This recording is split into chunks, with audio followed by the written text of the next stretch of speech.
জাতিসংঘের তদন্ত প্রতিবেদনকে স্বাগত জানিয়েছেন স্বরাষ্ট্র উপদেষ্টা জাহাঙ্গীর আলম চৌধুরী। র‍্যাব বিলুপ্তি, বিজিবিকে সীমান্তে রাখা সহ সুপারিশের বিষয়ে আলোচনা করে সিদ্ধান্ত নেওয়া হবে বলে জানান তিনি। সকালে সচিবালয়ে সাংবাদিকদের তিনি আরও জানান, এখন থেকে 10 মিনিটে বিদেশি নাগরিকরা অন অ্যারাইভাল ভিসা নিতে পারবেন, আর এই ভিসার মেয়াদ হবে 30 দিন।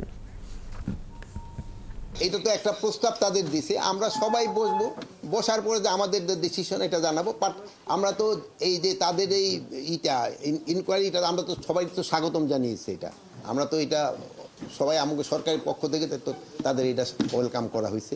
এটা তারা একটা ভালো কাজ করছে।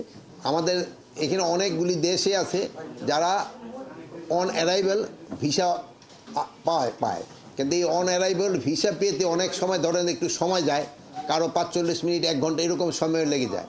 বাট এই সিস্টেমটা এখন যেটা করা হচ্ছে, এই সিস্টেমটা যদি কার্যকরী হলে এটা প্রায় 10 মিনিটের ভিতরে উনি অন অ্যারাইভাল ভিসাটা পেয়ে যাবে।